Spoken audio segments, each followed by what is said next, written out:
ضمیر سے پوچھیں، اپنے دل سے پوچھئے کہ آج سے پہلے آپ کا علی اور حسین کے بارے میں نظریہ کیا تھا اور آج علی اور حسین کے بارے میں نظریہ کیا ہے؟ جو آج علی اور حسین کو مانتے ہو، اگر وہ کل کے ماننے سے بہتر ہے تو تم کامیابی کی منزل پر ہو، تو تم کامیابی کی منزل پہ ہو۔ اگر گزرا ہوا کل جس میں علی اور حسین کو مانتے تھے، اور اگر آج کے دن اس ماننے میں تھوڑی سی کمی آئی ہے تو تم ناکام ہو۔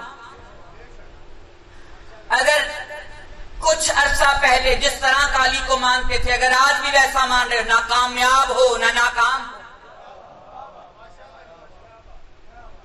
انسان دین کے معاملے میں بھی عروج چاہتا ہے، ارتقاء چاہتا ہے، اور تاریخ اسلام اس بات پہ بھری پڑی ہے۔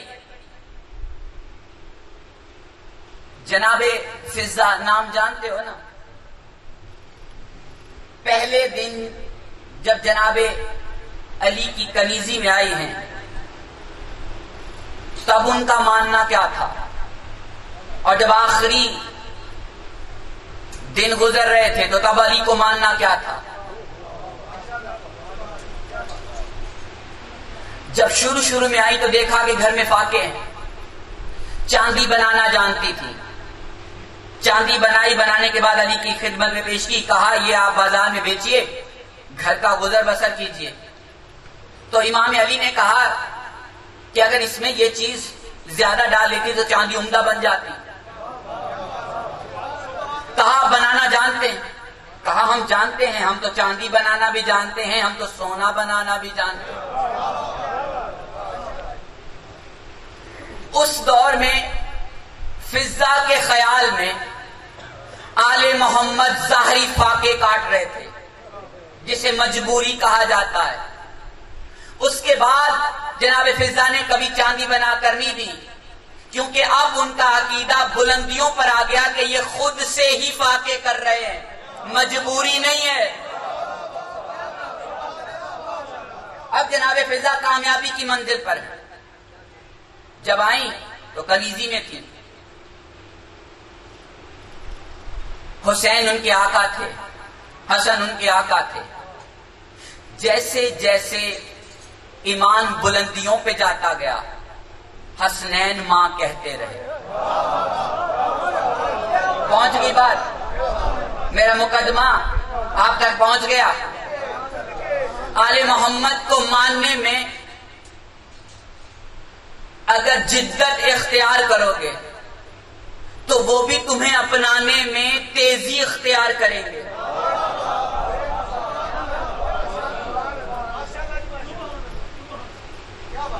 سلمان، قنبر، ابو ذر، مقداد، یہ وہ نام ہیں جنہوں نے ایمان میں ترقیاں کی ہیں۔ یہ نہیں کہ کلمہ پڑھ لیا اور نمازیں پڑھی اور کہا ہمارے لیے تو جنت کی ضمانت ہو گئی ہے، ایسا نہیں ہے۔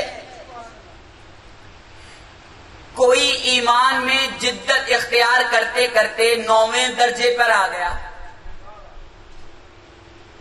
کوئی پہلے درجے پہ ہے، کوئی دوسرے درجے پہ ہے، میں سب کے نام نہیں لینا چاہ رہا، لیکن اتنا عرض کرنا چاہ رہا ہوں کہ کوئی 9ویں درجے تک پہنچ جائے تو یہ اہل بیتی نہیں کہتے۔ ایمان کی ترقیوں میں 9ویں درجے پہ چلے گئے۔ آل محمد نے نہیں کہا یہ ہمارے اہل بیتی میں سے ہے۔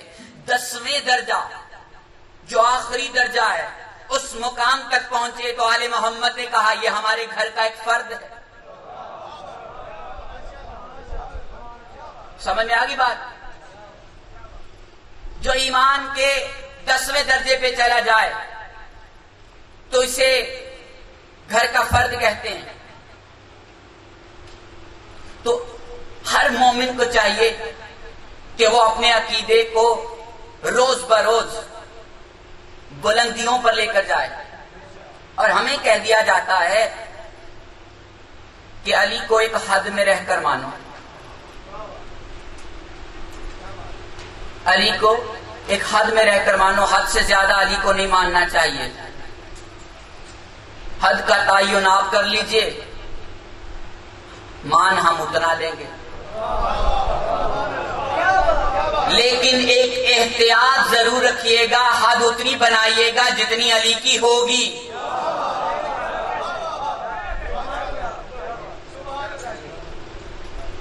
73 کے 73 فرقوں میں جس سے بھی پوچھو علی کو مانتے، وہ کہتے ہیں ہم مانتے ہیں، کوئی کہتے ہیں ہم مانتے ہیں، کوئی کہتے ہیں ہم بھی مانتے ہیں، کوئی کہتے ہیں ہم بھی مان لیں گے۔ انکار نہیں ہے کسی کو، سب کہہ رہے ہیں مان لیں گے۔ تو ہم پوچھنا چاہ رہے ہیں کہ مان تو لوگ، لیکن مان کیا رہے ہو؟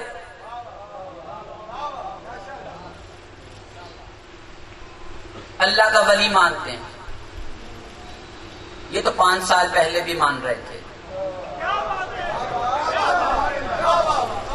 یہ تو 5 سال پہلے بھی مان رہے تھے۔ بس یہی ہے، ہم علی کو وہی مان رہے تھے جو پہلے مانتے تھے۔ تو ہم آپ کو ایک چھوٹی سی مثال دینا چاہ رہا ہوں۔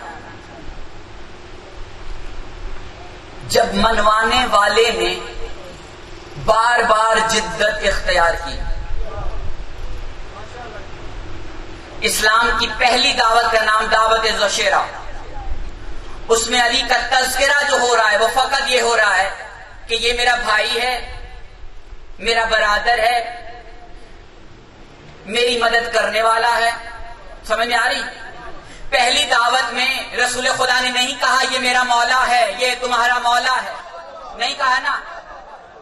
آغاز رسول خدا کا بھی کچھ اور تھا، ابتدا رسول کی بھی اور تھی، انتہا رسول کی بھی اور ہے۔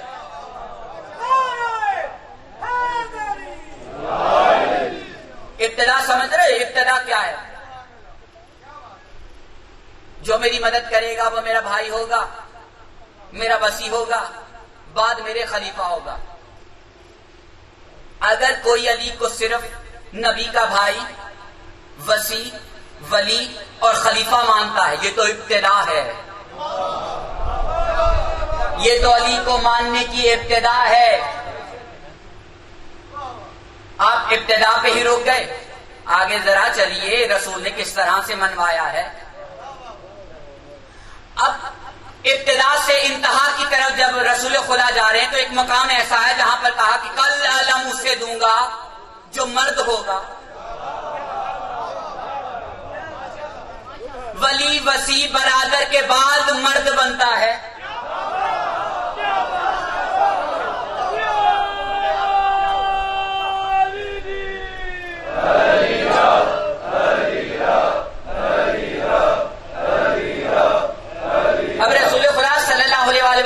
علی کو منوانے کی بھی حدیں رکھ رہے ہیں، بار بار حد بدل رہی ہے۔ پہلے بھائی، وصی، ولی، خلیفہ، پھر ایک مقام آیا خیبر میں جہاں کہا کہ کل علم اسے دوں گا جو مرد ہوگا، کرار ہوگا، غیر فرار ہوگا،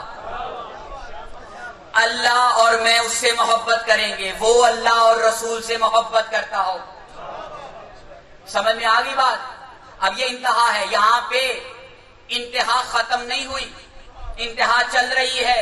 ایک مقام ایسا آیا جہاں پہ ہاتھ پکڑ کر کہا من کنت مولا فہذا علی مولا۔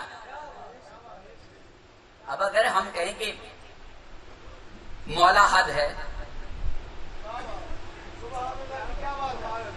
میں اگر یہاں پہ ایک لمحے کے لیے تسلیم کر لوں کہ ہاں رسول خدا نے منوانے میں جو حد اختیار کی ہے وہ حد یہ ہے کہ اسے مولا مانا جائے،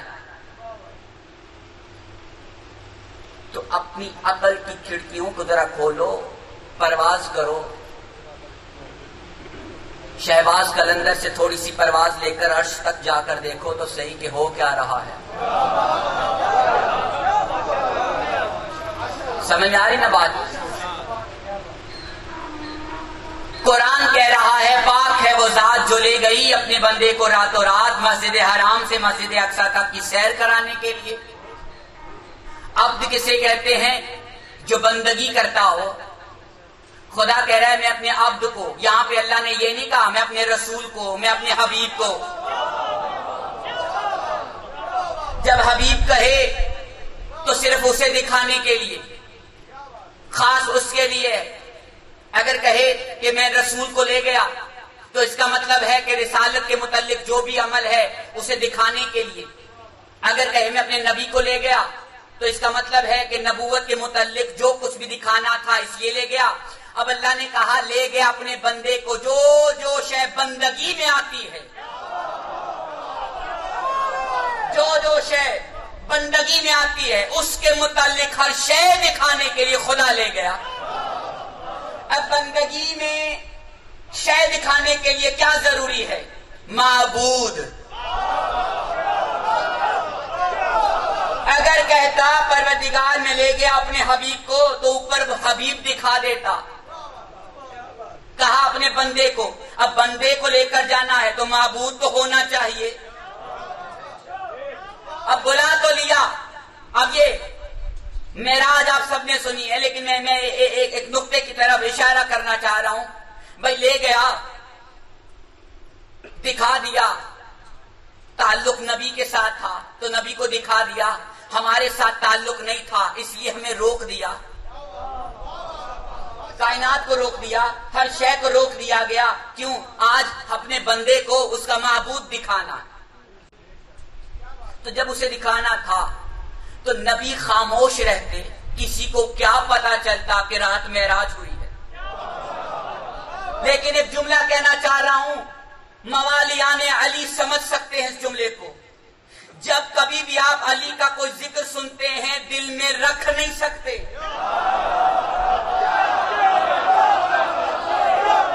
دل میں رکھ نہیں سکتے۔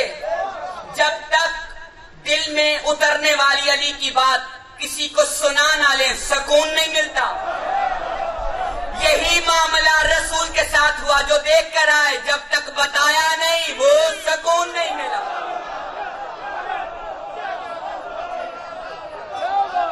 سمجھ میں آگئی بات؟ آئے زمین پر آئے، کسی کو نہیں معلوم کیا دیکھا، سب یہی سمجھ رہے ہیں کہ ایک رات تھی جو گزار لی۔ نبی نے کہا 70,000 راز کی باتیں۔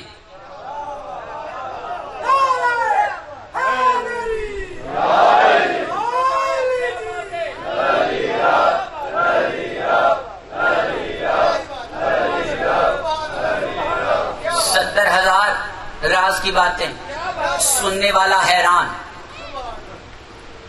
چھوٹی سی رات میں 70,000 راز کی باتیں، حیرانی ہوئی نا؟ علی کا ذکر جس کے سامنے بھی کرو حیران ہو جاتا ہے۔ حیرانی ہونا واجب ہے۔ بتانے والا مسلسل بتا رہا ہے اور ایک تمہیدن بتا رہا ہے۔ جیسے مجلسوں میں ہم نے علی کا ذکر کرنا رسول سے سیکھا ہے، ایک تمہیدی نظام سے چلے رسول۔ فرشتہ آیا، سب سن رہے ہیں کہ کیا عمدہ نظارہ ہوگا جب فرشتہ آیا ہوگا۔ ساتھ میں براق لایا، ایک سواری لایا، کیا عمدہ براق ہوگی۔ سب تسلی سے بیٹھے ہیں، براق کا سن کر تسلی رہتی ہے، جبرائیل کا سن کے تسلی رہتی ہے، سفر کا سن کر تسلی رہتی ہے، سدرۃ المنتہا کا سن کے تسلی رہتی ہے۔